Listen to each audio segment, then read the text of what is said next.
Merci à l'équipe de louange qui nous a conduits dans la présence du Seigneur. Et merci également au pasteur pour son introduction. Comment vous allez ce matin? Est-ce que tu peux demander à ton voisin comment il va ce matin? Avec le plus grand sourire que tu puisses lui faire. Comment il va ton voisin? Il va bien? Bon, vous ne m'avez pas demandé à moi comment je vais. C'est pas grave, par la grâce de Dieu, je vais bien. Alléluia. Le titre du message, c'est « Aujourd'hui, le salut est rentré dans ta maison ». Alléluia. Et donc nous allons lire Luc 19, au chapitre 1 à 10, c'est l'histoire de Zachée. Et donc, je vous invite à ouvrir vos Bibles, à vous lever s'il vous plaît. Et donc nous allons lire la parole du Seigneur, si vous voulez bien vous lever. Luc 19, chapitre 19, versets 1 à 10. Jésus étant entré dans Jéricho, traversait la ville, et voici un homme riche appelé Zachée, chef des républicains, cherchait à voir qui était Jésus. Mais il ne pouvait y parvenir à cause de la foule, car il était de petite taille. Il courut en avant et monta sur un sycomore pour le voir, parce qu'il devait passer par là. Lorsque Jésus fut arrivé à cet endroit, il leva les yeux et lui dit « Zachée, hâte-toi de descendre, car il faut que je demeure aujourd'hui dans ta maison. » Zachée se hâta de descendre et le reçut avec joie. Voyant cela, tous murmuraient et disaient « Il est allé loger chez un homme pécheur. » Mais Zachée, se tenant devant le Seigneur, lui dit « Voici, Seigneur, je donne aux pauvres la moitié de mes biens, et si j'ai fait tort de quelque chose à quelqu'un, je lui rends le quadruple. » Jésus lui dit, écoutez bien ceci, « Le salut est entré aujourd'hui dans cette maison, parce que celui-ci est aussi un fils d'Abraham. » Le dernier verset nous dit, verset 10, « Car le Fils de l'homme est venu chercher et sauver ce qui était perdu. » Je vous invite à ce qu'on prie, qu'on demande la grâce du Seigneur. Seigneur, merci pour ta présence. Seigneur, tu as été là et tu es toujours là, Seigneur, au milieu de nous. Je te bénis, Seigneur mon Dieu, pour ta parole éternelle, ta parole qui est une nourriture pour nous, qui est une lumière, une lampe à nos pieds, une lumière sur notre chantier. Seigneur, ce matin, Seigneur, nous nous confions en toi, Seigneur, ce matin. Nous te prions, ouvre nos cœurs. Donne-nous, Seigneur, mon Père, mon Roi, à comprendre ton message, à changer, Seigneur, mon Dieu, nos cœurs, nos vies, Seigneur, à être attachés à toi, Seigneur, à avoir une grande foi, Seigneur, chaque jour que tu fais, à être reconnaissant, Seigneur, mon Père, mon Roi, pour ton salut, Seigneur, à la croix. Je te bénis pour toute personne, Seigneur, présente en ce lieu. Et je te prie par ta grâce, saisis, Seigneur, par ton Saint-Esprit, chaque instant, Seigneur, afin que chacun reçoive sa part. Seigneur, nous te le demandons par le nom puissant du Seigneur Jésus-Christ. Amen. Je vous invite à vous asseoir. Donc nous allons parler de l'histoire de Zachée. Ce message s'adresse à ceux qui ne connaissent pas le Seigneur, mais aussi à ceux qui le connaissent, parce que la parole de Dieu est toujours une grâce, une bénédiction chaque jour pour nous. Vous savez, il y a quelques semaines, il y a eu à cet endroit un baptême. Ce n'était pas l'église de Morsan, c'était l'église Vie Nouvelle. Et à chaque baptême, il y a des témoignages. Et tous les témoignages étaient très différents. Il y en avait qui étaient dans la dépression. Il y en avait qui étaient dans la solitude. Ils étaient 5 là ce jour du baptême. Il y en a même une qui a failli se suicider. Donc chacun avait des témoignages très différents. Un peu comme nous, lorsque nous étions loin de la face du Seigneur. Je ne sais pas dans quel état vous étiez, mais nous étions vraiment loin de la grâce de Dieu. Et la seule chose qui était commune à tous ces témoignages, c'est qu'il y avait un homme qui s'appelait Jésus-Christ, qui est passé dans la vie de ces personnes-là et qui a tout changé. Et cet homme-là a apporté le salut dans la vie de ces futurs baptisés qui étaient là. Et j'ai envie de te dire ce matin Je n'arrive pas à comprendre encore pourquoi tu entends la parole de Dieu. Pourquoi dans cette maison, il y a des personnes qui entendent la parole de Dieu. Tu as entendu qu'il y a un Dieu de grâce. Tu as entendu qu'il y a un Dieu d'amour, qui t'a pardonné, qui veut pardonner tous tes péchés en Jésus-Christ. Pourquoi ton cœur est si dur? Pourquoi ton cœur est si résistant? Dieu ne veut pas te juger. Dieu ne veut pas te condamner. Il veut te dire, comme il a dit à Lazare, aujourd'hui, le salut est entré dans ta maison. Aujourd'hui, le salut est rentré chez toi, mon frère, ma soeur. Ouvre la porte de ta maison. Aujourd'hui, maintenant, c'est ce qu'il a dit à Zachée. Le salut est entré dans ta maison.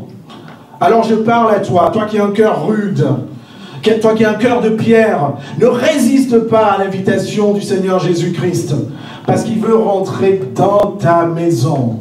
Alléluia. L'histoire de Zachée, je l'aime beaucoup. Ça se passe à Jéricho. Jéricho, c'est une ville qui est à quelques kilomètres de Jérusalem. Et vous voyez, dans le contexte, à cette époque-là, c'était une ville florissante, économiquement florissante. Et Zachée est appelé publicain. Un publicain, c'était un collecteur d'impôts. À cette époque, il y avait des Romains, n'est-ce pas? Et les collecteurs d'impôts étaient chargés de récupérer les impôts et les taxes des vendeurs. Donc, vous voyez, à chaque entrée de pont, donc, ils se mettaient devant, et Zachée, donc, ils collectaient les impôts. Donc, si tu vendais pour 10 €, certainement, ils t'en prendraient 3. Zachée était l'inventeur du prélèvement à la source. Vous savez ce que c'est? Je sais qu'il y a certains parmi nous qui n'aiment pas beaucoup les impôts, mais les impôts sont utiles pour gérer la société. Il était détesté pour 2 raisons. La première, c'est que personne n'aimait payer les impôts. Quand je vends pour 10 €, j'ai besoin à ce que dans ma poche, je récupère ces 10 €. Mais Zachée, il prenait une partie à cause des impôts, mais il les reversait aux Romains, qui occupaient en fait la ville. C'est pour ça qu'il était détesté. Et vraiment, dans cette histoire, j'ai été marqué parce qu'il y a plusieurs points d'enseignement. Et la première chose que cette histoire nous montre, c'est qu'il y a toujours une raison. Je vais demander à ma soeur d'avancer dans le diapo. Il y a toujours une raison pour laquelle on ne veut pas venir à Jésus. Une raison qui nous empêche de venir à Jésus-Christ. Et en fait, vous voyez, Jésus-Christ était dans la foule, il était en train de marcher dans Jéricho. Il allait à Jérusalem. Et il y a une foule qui le suivait. Et je peux vous dire que Dieu n'a pas changé. La Bible nous dit qu'il use de patience afin que de nombreuses personnes le connaissent. Jésus-Christ annonçait la parole de Dieu. Jésus-Christ annonçait l'amour de Dieu. Jésus-Christ annonçait la puissance de Dieu. Et Zachée a entendu qu'il y a un homme qui passait à cet endroit-là, qui s'appelait Jésus-Christ, et qui guérissait les hommes, qui pouvait apporter un salut, qui pouvait changer la vie des hommes. Mais Zachée avait un problème.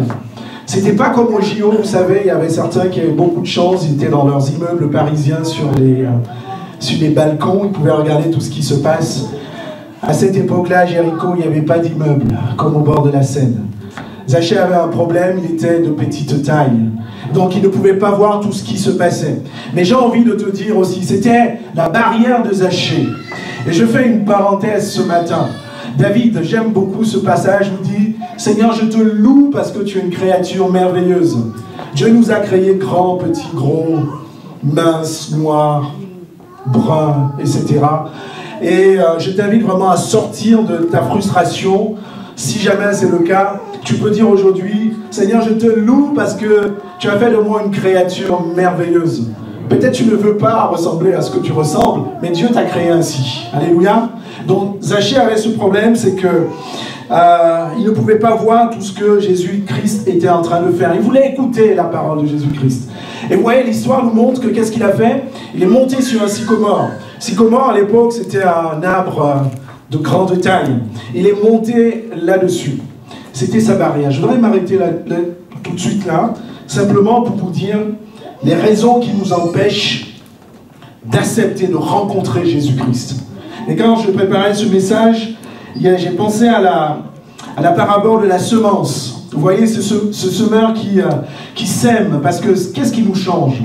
C'est la parole de Jésus-Christ qui change nos cœurs. Alléluia. La Bible nous dit que vous entendrez la parole et vous en franchira. Parce que dans la parole, il y a la vérité. Vous connaîtrez la vérité vous franchira. Et dans le semeur, il nous dit qu'il y a plusieurs situations. Il y a une situation le long du chemin, sur la pierre et sur les épines. Le long du chemin, c'est le diable. C'est le diable qui veut te mentir, qui veut te dire que la parole de Dieu, c'est pour les faibles. La parole de Dieu, c'est pour les pauvres. La parole de Dieu, c'est pour ceux qui sont en difficulté. Mais j'ai envie de te dire ce matin, le diable est le père du mensonge. Ce qu'il veut, c'est de t'éloigner de la présence de Dieu. C'est de t'éloigner de la grâce de Dieu. Parce que le salut, c'est la grâce de Dieu. Alléluia. Le diable est le père du mensonge. Et toi qui me suis, peut-être que si tu fais partie de ceux-là, qui a été trompé par le diable, qui te dit tu n'as pas besoin de Dieu, je vais te poser une seule question.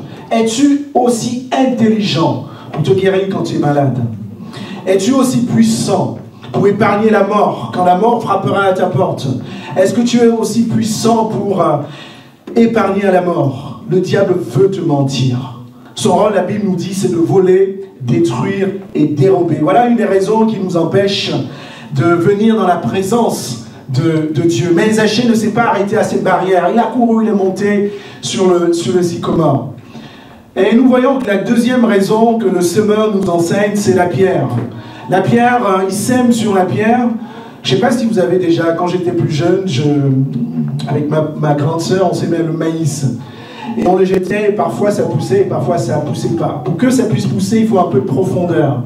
Et vous voyez, quand le semeur il jette sur la pierre, évidemment ça ne pousse pas. Parce qu'il n'y a pas de profondeur. Et peut-être que même tu es dans la maison de Dieu, et que tu cherches Dieu, mais tu n'as pas la profondeur. Si tu veux venir à Dieu, tu dois tout abandonner. Tu dois le rechercher de tout ton cœur. La profondeur, c'est de chercher le Seigneur de tout son cœur, de toute son âme, de toute sa force, comme Zachée l'a fait. Et même si tu connais le Seigneur, j'ai envie de t'encourager ce matin. Ne reste pas dans la superficialité, dans la religion. Cherche ton Dieu personnellement. Aie tes jours de jeûne et de prière, en dehors des rencontres de l'Église. Rentre dans le lieu secret, comme nous enseigne Jésus-Christ. Cherche ton Dieu, c'est la seule raison pour laquelle tu peux te rapprocher de ton Dieu. Et si tu ne connais pas le Seigneur, sache que c'est lui qui vient vers toi. Et tout ce que tu as à faire, c'est simplement lui ouvrir ta porte. Troisième raison qui nous empêche de recevoir le Seigneur Jésus-Christ, c'est les épines. Et la Bible nous enseigne que les épines, c'est les plaisirs du monde. Et souvent on entend parmi les jeunes, même parmi les jeunes de l'Église, malheureusement, ou les moins jeunes, j'attendrai quand... non, plutôt, il y a plein de choses, il faut que je profite de la vie. Il faut que je profite de mon jeune âge. Il faut que je découvre les choses, il faut que je voyage, etc. J'ai envie de vous dire que ce n'est pas mauvais, n'est-ce pas? Parce que c'est Dieu qui a créé toutes choses bonnes. Dieu a créé la nature. Il a créé les hommes. Et souvent, on peut prendre du plaisir simplement dans la communion fraternelle. Dieu a créé plein de choses qui peuvent nous faire plaisir. Mais j'ai envie de te rappeler que toutes ces choses, la seule chose qui peut te faire réellement plaisir, qui est une chose durable, alléluia, c'est ta connexion avec le Seigneur Jésus-Christ. Alléluia. Les plaisirs ne sont pas mauvais. Mais le plus grand plaisir que tu dois avoir, c'est de passer du temps avec le Seigneur Jésus-Christ.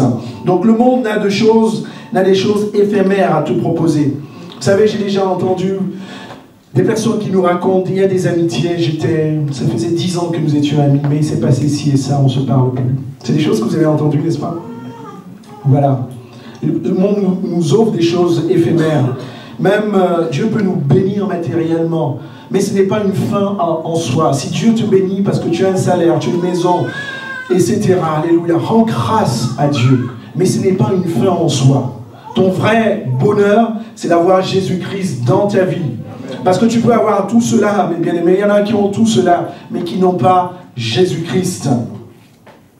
Et parmi ces choses que le monde veut t'offrir, il y a aussi ce qu'on appelle le péché. Et on va appeler les choses par leur nom.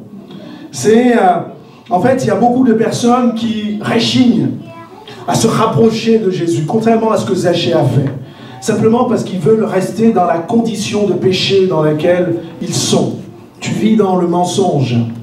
Ta vie n'est que mensonge et tromperie. Tu vis dans l'adultère. Et ça te fait du bien de rester là-dedans. Tu vis dans la désinvolture. Et ça te fait du bien. C'est pour ça que tu veux rester loin de l'appel du Seigneur Jésus-Christ. Mais Dieu n'est pas là pour te condamner.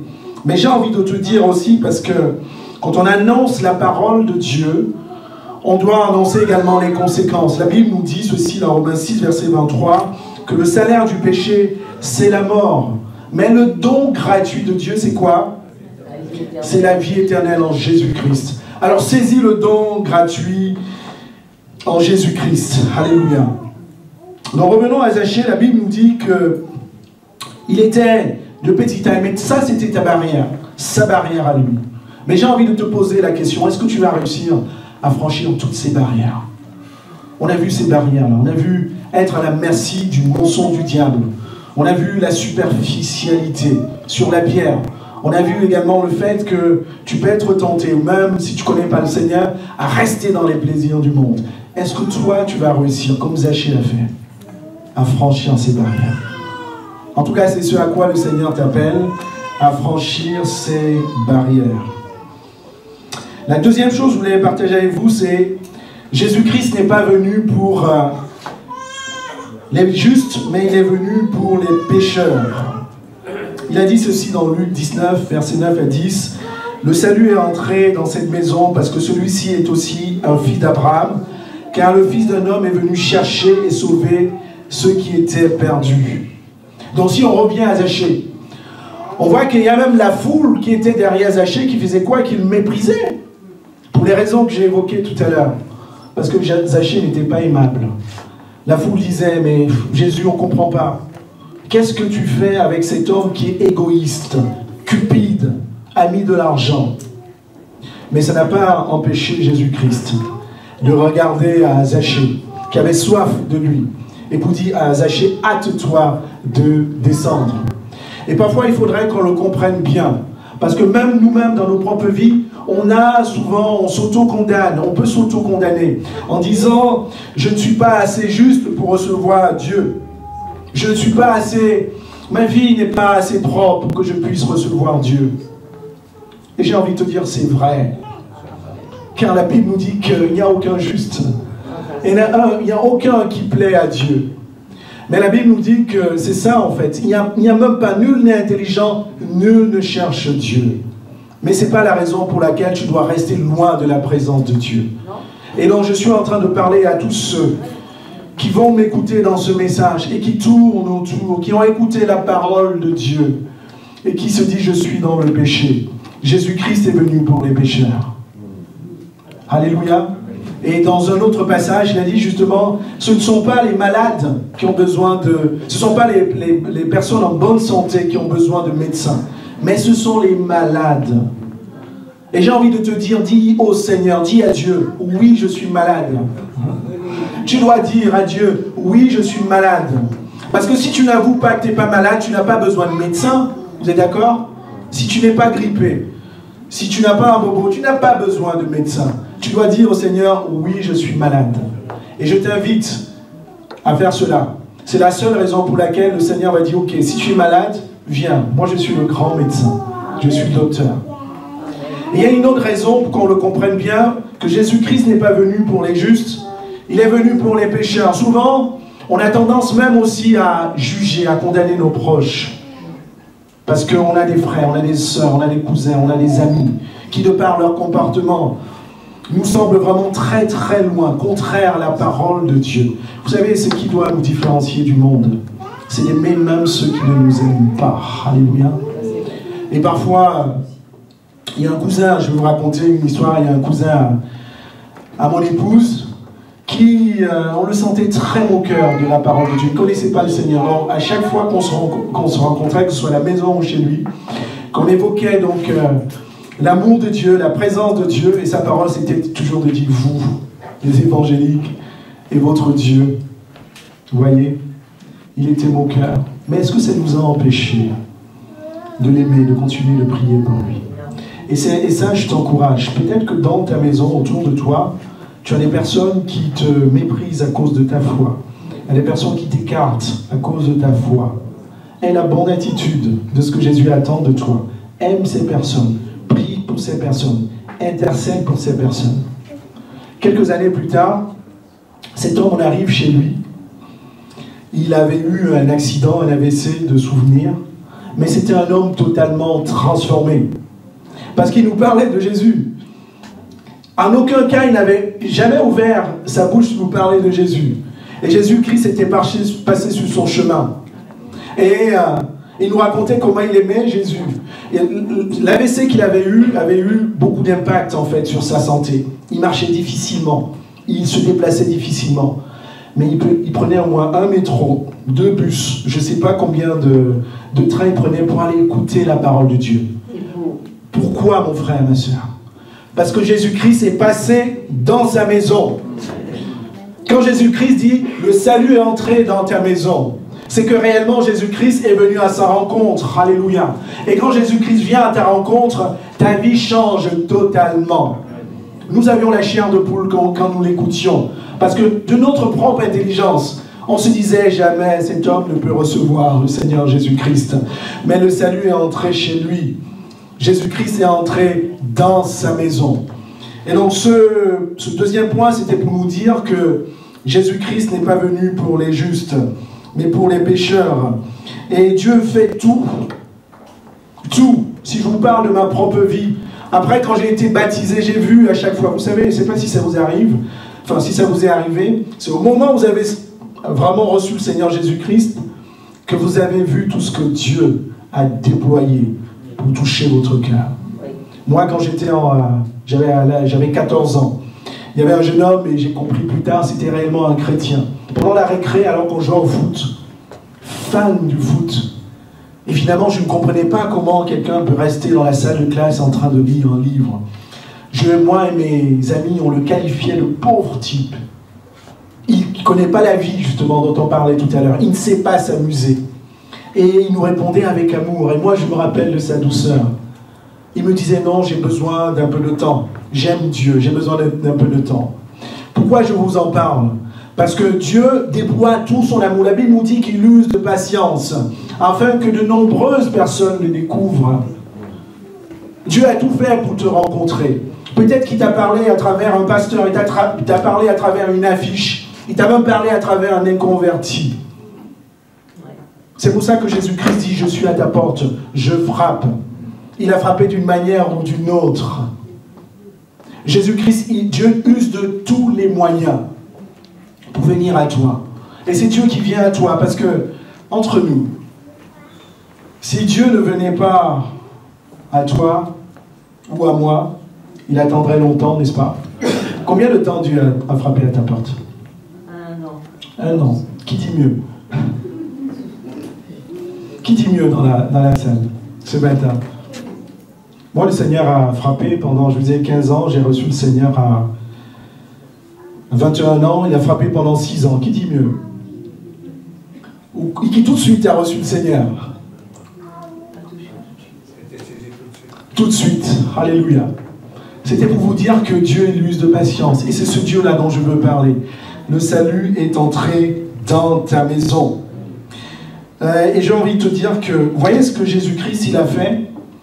Jésus-Christ n'a pas regardé aux conditions sociales. Les gens critiquaient même Jésus-Christ, pas seulement Zachée, parce qu'il était collecteur d'impôts. Et nous voyons, quand nous lisons la Bible, Jésus-Christ est rentré dans toutes les maisons, n'est-ce pas?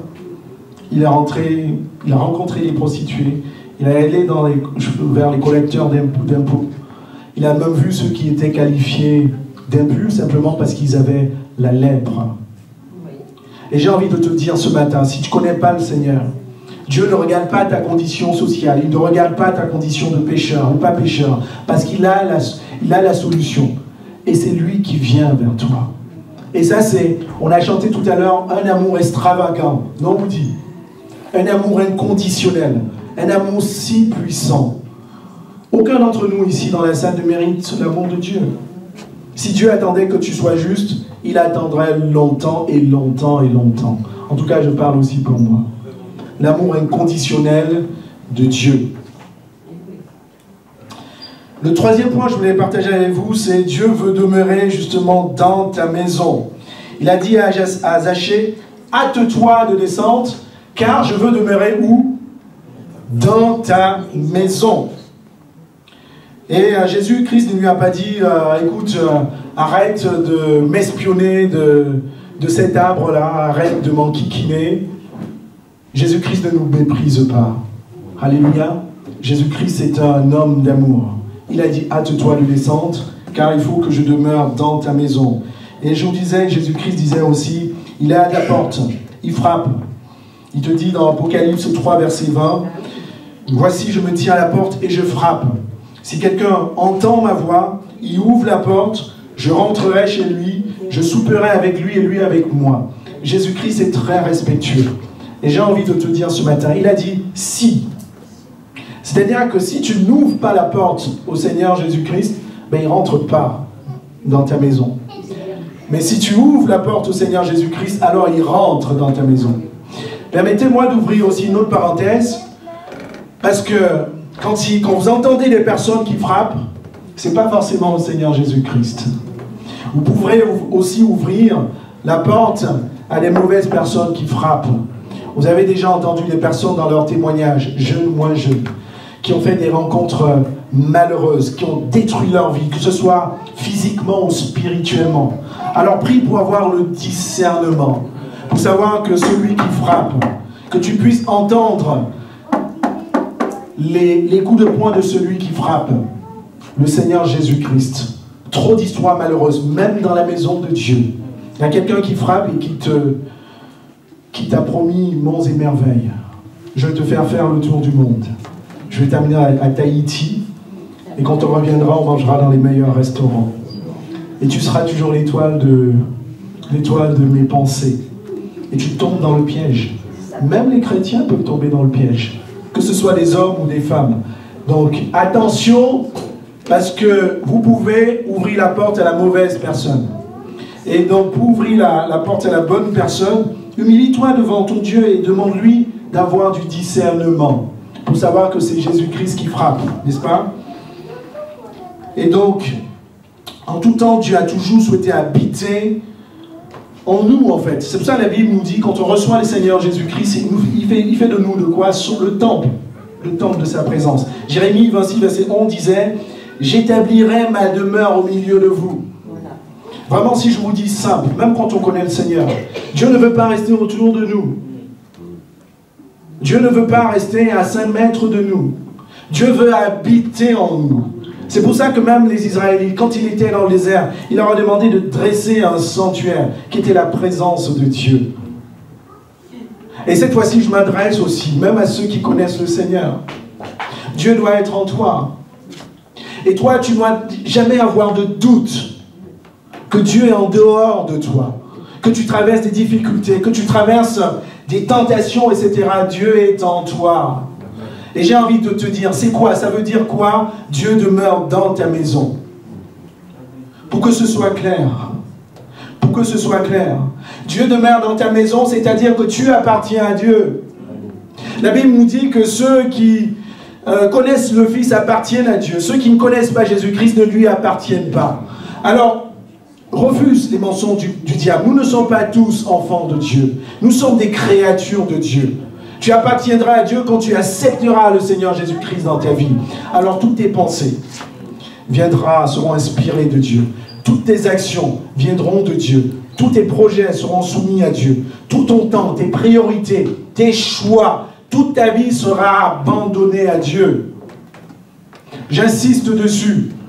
Parce que souvent on cherche Dieu, Dieu se présente à toi. Dieu veut que tu lui donnes ta vie, comme lui il a donné sa vie pour toi. Et parfois tu donnes une partie de ta vie. Habiter dans la maison, que Dieu habite dans ta maison, ça signifie quoi? Dans une maison on a plusieurs pièces, n'est-ce pas?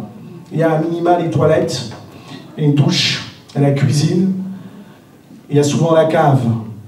Et le plus souvent, tu as laissé Dieu dans la cave. Oui. À la cave, qu'est-ce qu'on fait à la cave? Dites-moi. On laisse les choses dont on n'a pas besoin. Et on accumule et on accumule. Dieu demeurer dans ta maison, c'est que Dieu habite toutes les pièces de ta maison. Il est dans les toilettes. il est dans ton salon, il est dans ta cuisine. Et il n'y a pas de lieu privilégié où Dieu n'est pas. Dieu est partout. C'est ça, Dieu demeure dans ta maison. Alléluia. Et nous savons que la Bible nous enseigne par ailleurs que c'est le Saint-Esprit. Nous sommes la demeure de Dieu. Et donc c'est l'Esprit de Dieu, l'Esprit tout-puissant, l'Esprit qui ressuscite à Christ, qui habite en toi. Est-ce que nous pouvons réaliser ça? Mes bien-aimés, que Dieu habite. J'ai pris l'image de la maison pour que vous puissiez voir ce que cela implique. Que tu te balades partout dans toutes les pièces. Dieu est là dans ta maison. Alléluia. Et nous avons vu l'histoire de Zachée. Nous allons voir ce que ça a changé dans la vie de Zachée.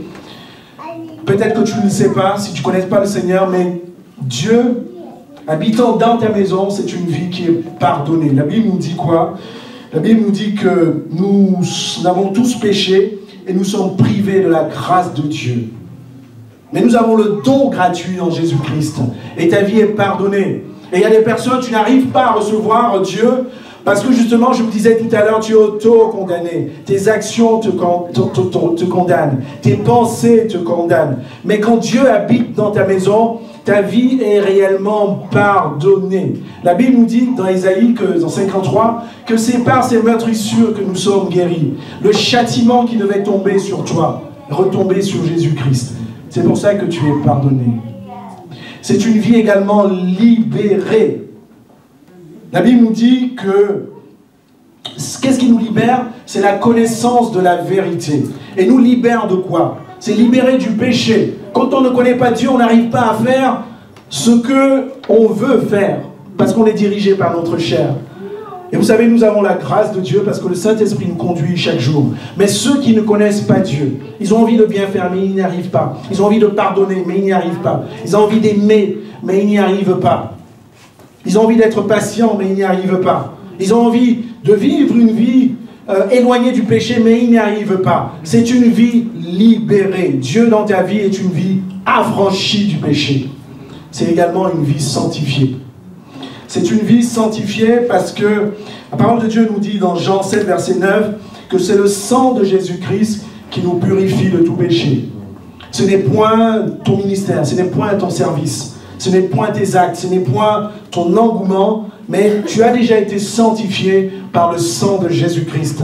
Que nous comprenions ces choses-là, que tu comprennes ces choses. Si tu ne connais pas le Seigneur Jésus-Christ, et avoir une vie sanctifiée, c'est important parce que la Bible nous dit que Dieu, la sainteté convient à sa maison.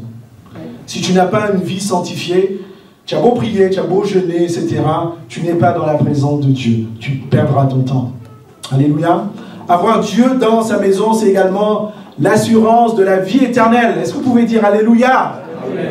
Vous savez, quand on ne connaît pas le Seigneur, en fait, on ne sait pas ce qui se passe après la mort.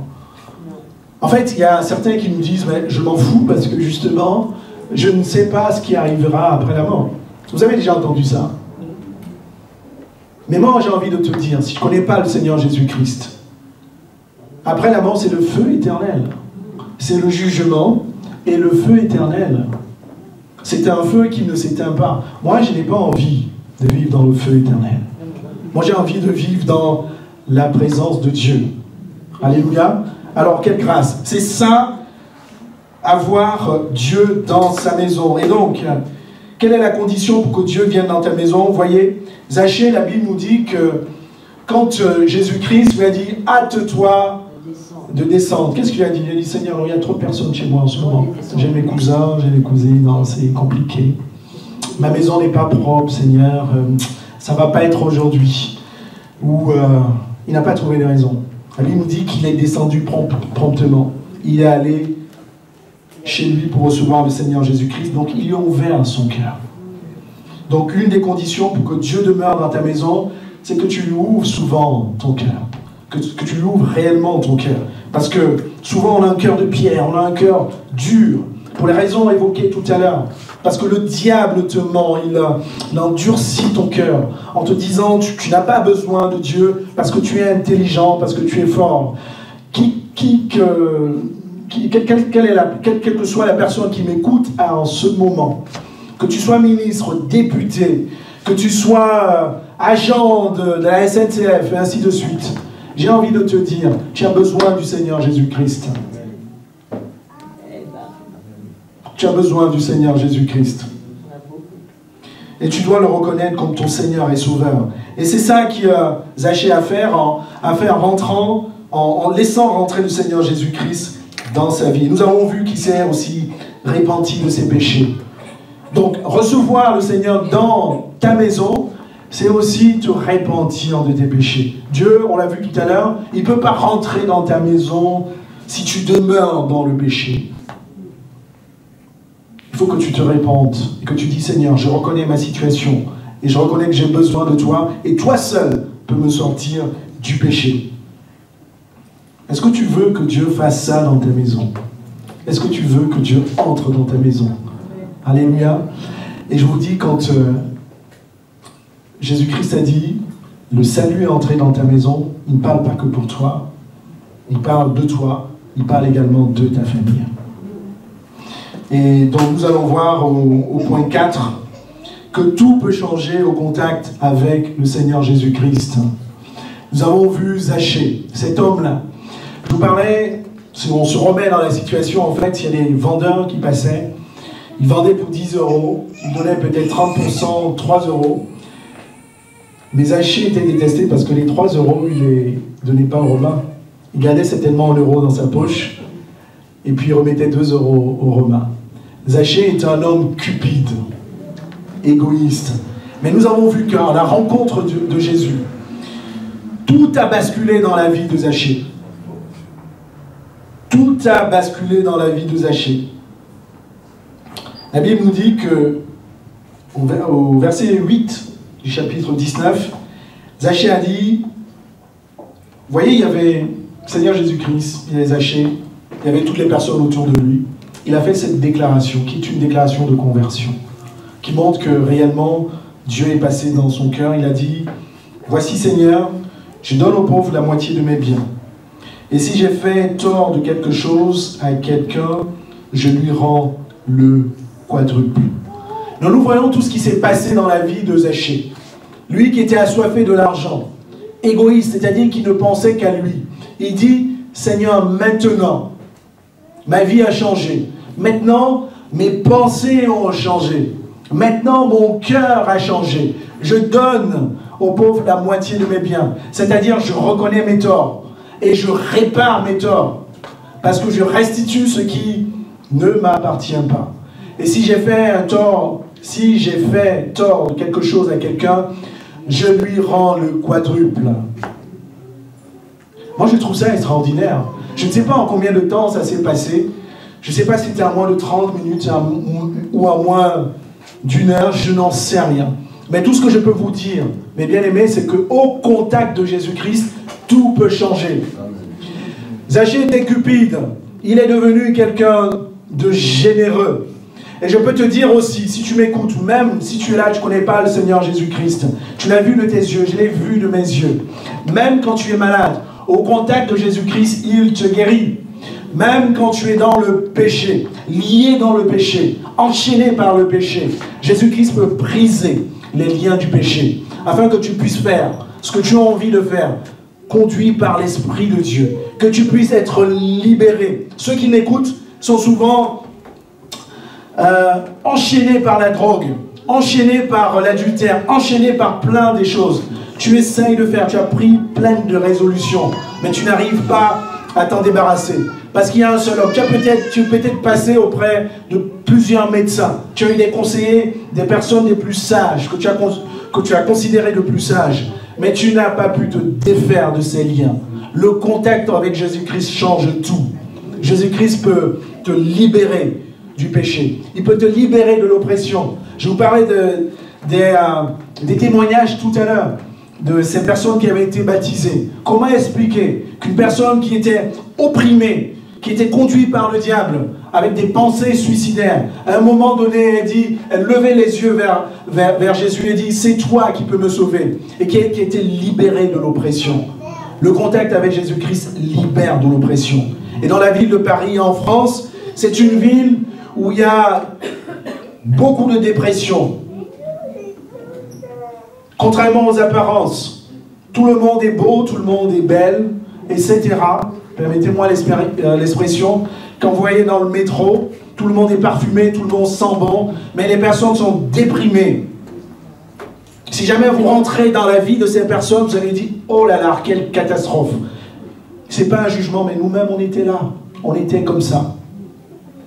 Et j'ai envie de te dire, les Parisiens, les Français qui m'écoutent, seul Jésus-Christ peut vous libérer de la dépression, de l'oppression. Et puis il y en a qui vivent aussi beaucoup dans la peur, dans la crainte. Jésus-Christ peut... Vous voyez, quand Jésus-Christ est arrivé, qu'est-ce qu'il a dit? Ma première mission, c'est quoi? Libérer les captifs, rendre libres les opprimés. Notre grand Seigneur Jésus-Christ, le Fils de Dieu, n'a pas dit « je suis venu rebâtir la terre, mettre la peinture sur les bâtiments ». Mais il a dit « je suis venu libérer les opprimés ». Il y en a qui sont enfermés. Tu n'es peut-être pas enfermé dans la prison de Fresnes, mais tu es enchaîné par des esprits démoniaques. Et j'ai envie de mettre les noms sur les mots. Parce que la Bible nous dit que, justement, ces esprits, ce n'est pas la chair. Il y a les principautés, il y a les esprits de ténèbres, il y a les esprits méchants, il y a les esprits impurs. Et tous ces esprits-là, c'est ceux qui enchaînent l'homme. Et si tu m'écoutes ce matin, j'ai envie de te dire, arrête de prendre des médicaments. Arrête d'écouter les conseils des hommes. Donne ta vie au Seigneur Jésus-Christ. Nous l'avons vu dans la maison de Dieu. Beaucoup de personnes sont venues déjà déprimées et sont parties libérées, dans une joie, dans une paix. Aucun psychologue ne peut expliquer. Le contact avec Jésus-Christ change tout. Paris, si tu m'écoutes, c'est vrai, c'est l'heure des Jeux Olympiques. Il y a plein d'étrangers, la ville est en effervescence, etc. Et c'est très bien, parce que Paris est sous les feux des projecteurs du monde. Paris, très très belle ville. C'est 16 jours qui vont se passer, plus les Jeux paralympiques, on va dire à peu près 4 semaines. Ça va être très bien pour l'économie française. Mais en rien, et sans remettre en cause les Jeux olympiques, parce que c'est une rencontre, je trouve personnellement, très bien. Sans remettre en cause les Jeux olympiques, Paris retombera dans ses oppressions. Paris retombera dans sa servitude. Tant que le Seigneur Jésus-Christ n'aura pas la primauté. Alléluia. Seigneur Jésus-Christ est ton meilleur athlète. Il est celui qui a battu tous les combats. Il a battu tous les défis. Et il a fait ce qu'aucun athlète, et je veux que Paris m'écoute, il a fait ce qu'aucun athlète ne pouvait faire. Il est allé à la croix. On dit souvent les Jeux olympiques, c'est les Jeux de la fraternité, c'est les Jeux de... C'est très bien, oui, mais sur un point de vue humain. Et spirituellement, il a donné de son cœur, il a donné de son corps, il a donné de sa vie, afin que des hommes entiers, pas simplement les Ukrainiens, pas simplement les gens du Botswana, pas simplement les gens du Cameroun, afin que le monde entier puisse être libéré. Jésus-Christ est le plus grand athlète. Il mérite la médaille en or. Alléluia. Est-ce que nous pouvons applaudir pour le Seigneur Jésus-Christ? Jésus-Christ mérite la médaille en or, pas la médaille en bronze. Après, c'est quelle médaille qui existe? Pas la médaille en argent, mais la médaille en or, parce qu'il est le souverain, le Seigneur des Seigneurs. Alléluia. Il a accompli la mission. La Bible nous dit que quand il allait à la croix, il a dit que tout était accompli. Donc sifflet final, le match est terminé, la course est terminée. Paris, tu as besoin de Jésus-Christ. Je vais terminer avec le 5e point.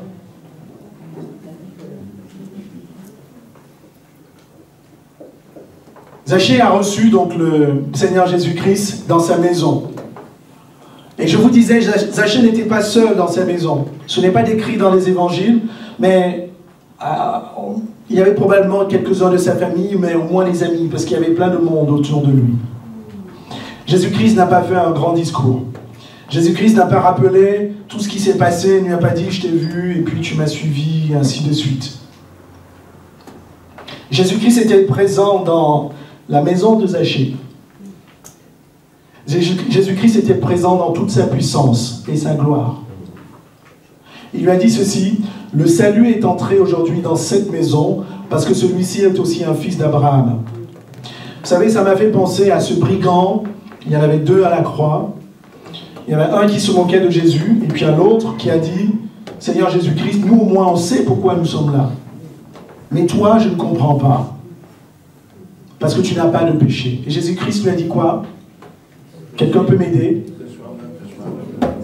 Ce soir même, tu seras au paradis. Et je fais appel à toi, que tu connaisses pas ou tu connaisses le Seigneur. On peut connaître le Seigneur et être dans la superficialité, je vous l'ai dit.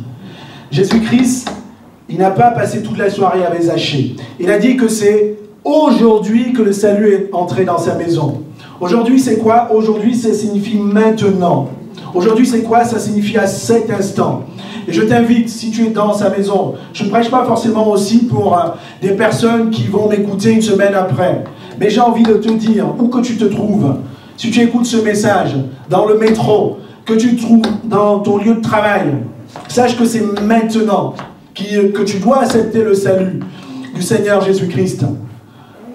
Jésus-Christ n'a pas dit, attends que j'attendrai que tu aurais 19 ans. J'attendrai que tu sois en retraite. J'attendrai que tu trouves un travail.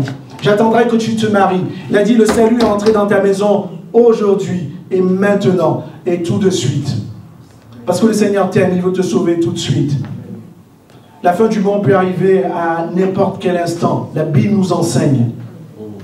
À tout moment. Et quand Jésus-Christ reviendra, il ne prendra pas ceux qui vont à l'église tous les jours. Il ne prendra pas ceux qui ont fait la première communion, même ceux qui sont baptisés. Il prendra ceux qui lui appartiennent. La Bible nous dit qu'il y en a qui seront surpris.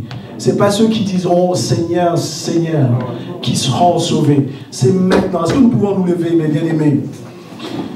Et nous allons passer, je vais faire un appel, nous allons passer un temps de prière et je fais un appel à toi. Peut-être que aujourd'hui tu as entendu un rappel.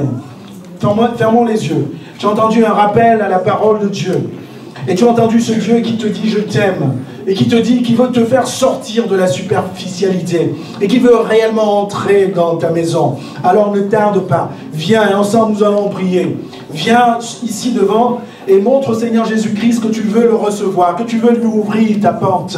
Jésus-Christ a dit « le salut est rentré dans ta maison maintenant ». Alors ne tarde pas. Je t'invite, viens rapidement afin que tu puisses ouvrir ta porte au Seigneur Jésus-Christ. Et ensemble, nous allons prier. Parce que Jésus-Christ n'est pas venu pour ceux qui sont bien portants. Il est venu pour ceux qui sont malades.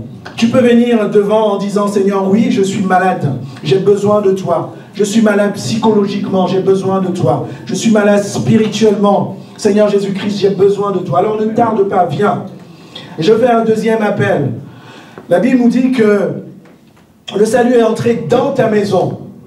Le Seigneur veut également guérir. Il veut appeler les gens de ta maison. Alors ne te restreins pas à toi-même. Viens devant. Si dans ta maison, il y a une ou deux personnes pour qui tu as longtemps prié, pour qui tu as longtemps pleuré, viens devant et nous allons prier. Parce que le salut est entré dans ta maison et c'est maintenant. Et c'est aujourd'hui. Je vous invite à faire vraiment un acte de foi. Alléluia. Le Seigneur t'appelle ce matin. Viens devant ensemble afin que tu puisses laisser entrer le salut dans ta maison. Que ce soit pour toi, que ce soit pour ta maison. Ne laisse pas passer cet appel. Parce que comme Jésus-Christ a dit à Zachée, aujourd'hui, maintenant, le salut est entré dans ta maison. Alléluia.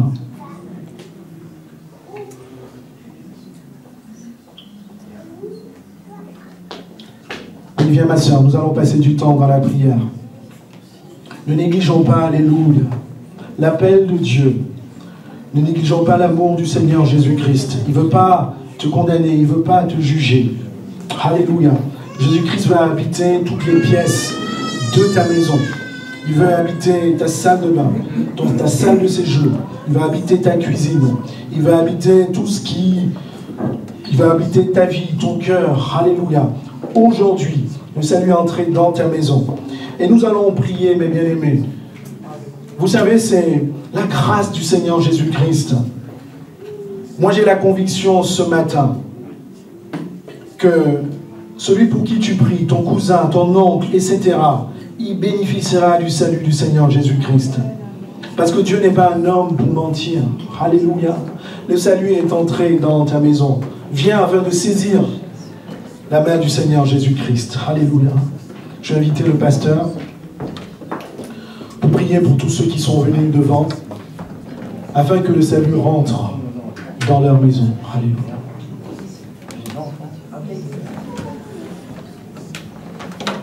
Gardons les yeux fermés, les fronts courbés, alors que l'Église est en prière, soutenant ces bien-aimés qui se sont approchés, qui ont fait ce pas de foi pour réclamer la grâce de Dieu dans leur foyer, dans leur maison. Pour certains d'entre eux, le salut est déjà entré dans leur maison et il y a peut-être des âmes dans leur foyer qui n'ont pas encore reçu le salut. Et au travers de leur vie, que Dieu puisse les utiliser pour que ce salut se soit manifesté aussi dans la vie des membres de leur famille. Seigneur, notre Dieu, notre Père, te bénissons parce que tu nous as fait la grâce d'entrer dans nos vies. Le salut, Seigneur, c'est vrai comme Zachée est entré dans nos maisons, dans nos vies. Seigneur, premièrement, tu nous as sauvés pour que nos familles soient sauvées. Tu nous as sauvés pour que nous soyons un témoignage pour les membres de nos familles. Tu nous as sauvés pour que nous soyons la lumière, Seigneur, au sein de nos familles. Seigneur, merci pour ces bien-aimés qui se sont approchés de toi. Merci pour le privilège qu'ils ont eu, Seigneur, de te connaître, d'ouvrir leur cœur, Seigneur, leur vie, mon Dieu, pour que le salut fasse son entrée dans leur vie, dans leur maison. Seigneur, ce matin, nous prions pour que notre Dieu, chaque bien-aimé, ce matin, qui a un membre de sa famille, Seigneur, qui pour lequel il prie, Seigneur, pour lequel il a envie de voir, Seigneur, ce membre sauvé. Nous prions ce matin que le salut qui est entré dans leur maison soit un témoignage, Seigneur, dans leur foyer, pour les membres de leur famille. Nous prions que la lumière, Seigneur, brille dans leur foyer, au nom de Jésus. Nous prions pour que le Saint-Esprit convainc, Seigneur, ceux qui sont dans les ténèbres, au sein de leur foyer de péché, de justice et de jugement. Seigneur, nous prions, notre Dieu, que le témoignage accompagne, Seigneur, nos sœurs et nos frères, de signes, de prodiges et de miracles pour la gloire de ton nom. Seigneur, nous prions, notre Dieu, qu'une onction particulière repose sur les membres, Seigneur, ces bien-aimés ce matin, Seigneur, afin que leur témoignage soit un témoignage, Seigneur, puissant dans leur foyer, dans leur famille. Et Seigneur, mon Dieu, que la parole qu'ils apporteront, Seigneur, au sein de leur foyer, Seigneur, soit une parole qui porte du fruit, soit ta parole, Seigneur, qui ne revienne pas à toi sans avoir fait, sans avoir accompli son travail. Alors nous te bénissons, Seigneur, pour ces bien-aimés. Merci pour ta grâce qui les accompagne. Merci pour l'action de ton esprit. Merci pour la révélation, Seigneur. Que toute la gloire te revienne au nom de Jésus. Nous prions aussi, Seigneur, pour ceux qui sont touchés par la maladie. Seigneur, nous prions ce matin que ta main soit posée, Seigneur, sur ces corps malades. Ta parole nous dit que tu es le Dieu qui guérit toute maladie, qui guérit toute infirmité. À la croix du Calvaire, tu as pris nos maladies, tu as pris nos infirmités et tu nous as déjà accordé la guérison. Alors merci pour la guérison que tu accordes à ces bien-aimés dans le nom de Jésus. Peut-être que ceux qui sont là ce matin prient pour un bien-aimé malade, prient pour un membre de leur famille malade. Nous prions, Seigneur notre Dieu, que ce matin, leur prière soit entendue de toi et que tu répondes